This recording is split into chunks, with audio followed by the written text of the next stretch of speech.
బంగాళాఖాతంలో కొనసాగుతున్న ఉపరితల ఆవర్తనంతో వాతావరణం ఒక్కసారిగా మారిపోయింది. దీంతో నేడు మరో అల్పపీడనం ఏర్పడే అవకాశం ఉందని వాతావరణ శాఖ తెలిపింది. ఈ అల్పపీడనం రానున్న 48 గంటల్లో మరింత బలపడి వాయుగుండంగా మారనుందని అంచనా వేస్తున్నారు. ఆంధ్రప్రదేశ్లోని దక్షిణ కోస్తా రాయలసీమలో పలుచోట్ల భారీ వర్షాలు కురిసే అవకాశం ఉంది. అటు తెలంగాణలో కూడా ఉరుములు మెరుపులతో కూడిన వర్షాలు కురుస్తాయని, ఈ నేపథ్యంలో రాష్ట్రంలోని అన్ని జిల్లాలకు ఎల్లో అలర్ట్ ను వాతావరణ శాఖ జారీ చేసింది. ప్రజలు అప్రమత్తంగా ఉండాలని అధికారులు సూచిస్తున్నారు.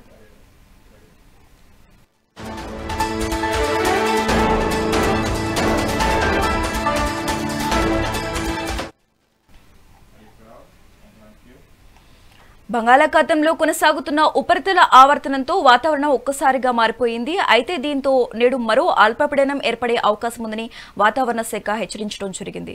ఈ అల్పపీడనం రానున్న 48 గంటల్లో మరింత బలపడి వాయుగుండంగా మారనుందని అంచనా వేస్తున్నారు. ఆంధ్రప్రదేశ్లోని దక్షిణ కోస్తా రాయలసీమలో పలుచోట్ల భారీ నుంచి అతి భారీ వర్షాలు కురిసే అవకాశం ఉందని వాతావరణ శాఖ అధికారులు హెచ్చరికలు కూడా జారీ చేయడం జరిగింది. ఇక ఇదే అంశానికి సంబంధించి మోర్ అప్డేట్స్ మా ప్రతినిధి మా AP input editor Narendra phone ద్వారా అందిస్తారు. నరేంద్ర, బంగాళాఖాతంపై ఉపరితల ఆవర్తనం కొనసాగుతూ ఉంది. రాబోయే 24 గంటల్లో అల్పపీడనంగా ఏర్పడేటువంటి అవకాశం ఉందంటూ విపత్తు నిర్వహణ సంస్థ మేనేజింగ్ డైరెక్టర్ ప్రకాష్ జైన్ తెలిపారు.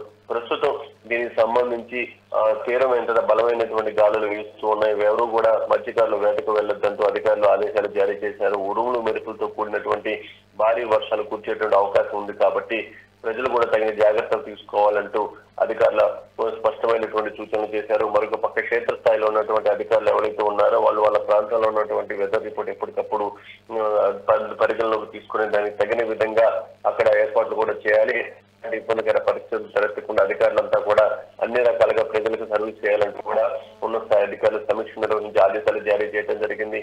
ఈ రోజు ఏదైతే ఈ మంగళవారం రోజున పూర్తిగా కూడా బాపట్ల, ప్రకాశం, నెల్లూరు, కడప, చిత్తూరు, తిరుపతి జిల్లాల్లో అక్కడక్కడ మోస్తారు నుంచి భారీ వర్షాలు కురిసేటువంటి అవకాశం ఉంది. మిగతా చోట్ల పలు చోట్ల పిడుగులతో కూడినటువంటి తేలికపాటి వర్షాలు, మోస్తారు వర్షాలు కురిసేటువంటి అవకాశం ఉందంటూ కూడా అధికారులు చెప్తున్నారు. ఏదేమైనప్పటికీ దీనికి సంబంధించి ఉపరితల ఆవర్తనం కొనసాగుతున్నటువంటి నేపథ్యంలో అది అల్పపీడనంగా మారితే పెద్ద ఎత్తున వర్షాలు పడేటువంటి అవకాశం ఉందంటూ కూడా అధికారులు తగిన విధంగా కూడా చర్యలు తీసుకుంటూ ఉన్నారు. మరొక పక్క గత 2 రోజులుగా కొన్ని ప్రాంతాల్లో వర్షాలు కురుస్తూ ఉన్నాయి. మొన్న కూడా పెద్ద ఎత్తున ఆంధ్రప్రదేశ్ అంతటా కూడా చాలా ప్రాంతాల్లో వర్షాలు పెద్ద ఎత్తున కూర్చాయి. లోతట్టు ప్రాంతాలన్నీ కూడా జలమయమైపోయాయి. మరో పక్క ఆంధ్రప్రదేశ్ లో ఇప్పటికీ కొన్ని చోట్ల పంటలు కూడా దెబ్బతింటున్నటువంటి పరిస్థితి ఉంది. మొత్తంగా ఏదైతే ఈ వర్షాలకి సంబంధించి విపత్తు నిర్వహణ సంస్థ అధికారులు కూడా అప్రమత్తంగా ఉన్నారని చెప్పుకోవచ్చు. శశాఖ వైపు కొన్ని జిల్లాలకు ఎల్లో అలర్ట్ కూడా ప్రకటించడం జరిగిందని వాతావరణ శాఖ హెచ్చరికలు జారీ చేసింది. మరి ఏ జిల్లాలకు ఎల్లో అలర్ట్ ప్రకటించారు? ముఖ్యంగా ఏదైతే వాతావరణ శాఖ అధికారులు దీనికి సంబంధించి పూర్తి స్థాయిలో ఎప్పటికప్పుడు సమీక్షలు నిర్వహిస్తున్నారు. పక్క విపత్తు నిర్వహణ సంస్థ ఉన్నతాధికారులు కూడా క్షేత్రస్థాయిలో ఎలాంటి పరిస్థితులు ఉన్నాయని కూడా ఎప్పటికప్పుడు మానిటరింగ్ చేస్తూ ఉన్నారు.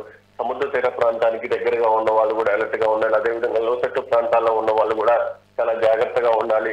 వర్షం పడేటువంటి సమయంలో గతంలో ఇచ్చినటువంటి ఆదేశాలు ఏతున్నాయో ప్రజలు కూడా వాటిని అనుసరించడం వల్ల ఎలాంటి ఇబ్బందులు లేకుండా బయటపడేటువంటి అవకాశం ఉంటుంది. వర్షాలు పడేటువంటి సమయంలో చెట్ల కింద అలా ఉండొద్దంటూ కూడా అధికారులు చెప్తూ ఉన్నారు. అదేవిధంగా ఏదైతే పాత భవనాల కింద కూడా ఉండకుండా వాటిని అవసరమైతే విపత్తు సంస్థ అధికారులు ఏర్పాటు చేసిన షెల్టర్స్ కి వెళ్లాలంటూ కూడా ప్రజలకు సూచిస్తూ ఉన్నారు.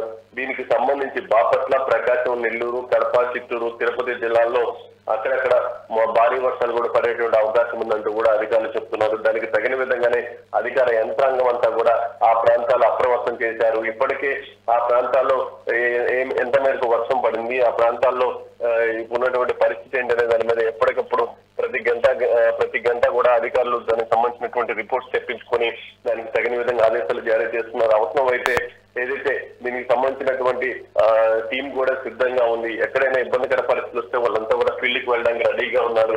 దాంతో పాటు ఇక్కడ గతంలో వర్షాలు పెద్ద ఎత్తున పడినటువంటి సమయంలో ఇక్కడ ఈ ప్రాంతాల్లో ఉన్నటువంటి ఇబ్బందికర పరిస్థితుల్ని అప్పుడు ఏ విధంగా అధిగమించలేకపోయారు, అక్కడ ఇబ్బందికర పరిస్థితి ఉంటే వాటిని ఇప్పుడు ఏ విధంగా అధిగమించగలుగుతున్న మీద కూడా అధికారులు ఫోకస్ పెట్టారు. పూర్తి స్థాయిలో అక్కడ ఉన్నటువంటి తీర ప్రాంతంలో కూడా ప్రజలు అప్రమత్తం చేశారు. ఎవరు కూడా సముద్రంలోకి వేటకు వెళ్ళొద్దు. ముఖ్యంగా పెద్ద ఎత్తున గాలులు వీచేటువంటి అవకాశం ఉంది కాబట్టి ఈ పడవల లోపలికి వెళ్తే ఇబ్బందికర పరిస్థితులు వస్తాయంటూ మత్స్యకారులు కూడా సూచించడం జరిగింది. మత్స్యకారులు కూడా సముద్రంలోకి వెళ్లకుండా ఆగిపోవాలంటూ కూడా ఇటు కోరటం, మత్స్యకారులు కూడా దాన్ని సహకరిస్తూ ఉన్నారు. దాంతో పాటు కొన్ని చోట్ల లోతట్టు ప్రాంతాల్లో ప్రజలు కొంత ఇబ్బందికర పరిస్థితులు ఉన్నటువంటి ప్రాంతాలు అయితే వాటిని ఐడెంటిఫై చేసి వాళ్ళను కూడా సురక్షిత ప్రాంతాలకు తరలిస్తున్నటువంటి పరిస్థితి ఉంది. Thanks for the updates Narendra.